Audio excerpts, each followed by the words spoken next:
Well, tonight's fact check, it links in with our coverage on Syria, where disinformation campaigns are fueling the country's worst violence since the toppling of Bashar al-Assad's regime. Vedika, tell us more about some of the misleading images you are seeing online.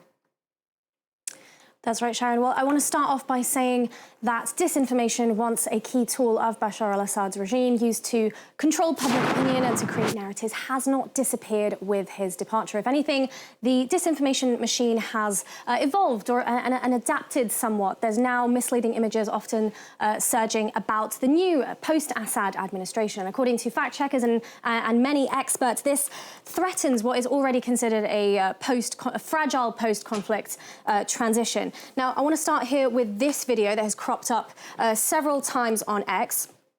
It claims to show Hayat Tahrir al-Sham, also known as HTS, of barrel bombing civilians. And if we look at a couple of the posts online, we can see that these claims here have racked up tens of thousands of views, and that's only on these two posts alone, whereas there was many scores more of that same claim using that same video. Now, this video, I can confirm, is misleading. It is dated footage, and it was taken elsewhere. I found that same image circling back here to November 26th. It was posted on this Facebook news outlet page by LBCI Lebanon News, and it was captioned that it is showing a violent raid by Israeli military targeting Bekaa, the Bekaa Valley in eastern Lebanon. And when I looked for other corresponding reports similarly of this same story, I did find other news outlets as well had also, with that same date and those same imagery,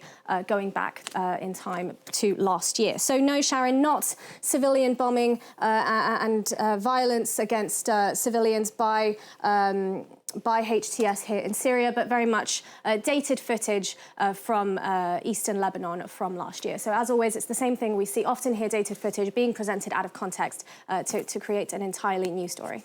And there's been a lot of violence, Vedika, in this current crisis. It's claimed hundreds of lives, but you and the France 24 Observers team, you've also found claims attributing some deaths that aren't quite accurate, are they?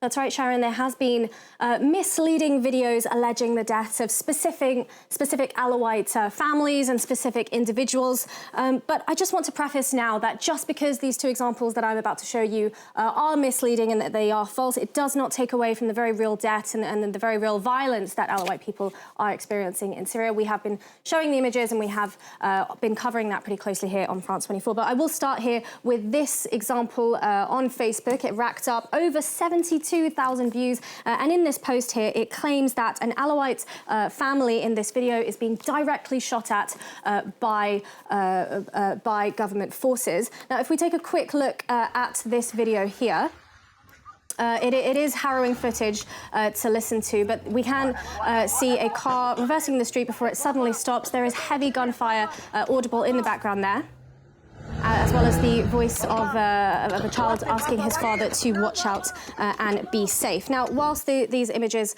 are difficult to listen to, I can confirm that they are also not in Syria at all and not showing the Alawite community. I found that same video circulating on various different news outlets dating back to the 27th of January, and they all posted this video saying that it shows a family checking the state of their home in southern Lebanon, in the town of Aitarun, when they were shot at by the Israeli army. And that is what several news outlets have said. Now, there is also another misleading story here circulating online, claiming that this little Alawite girl was directly targeted and killed.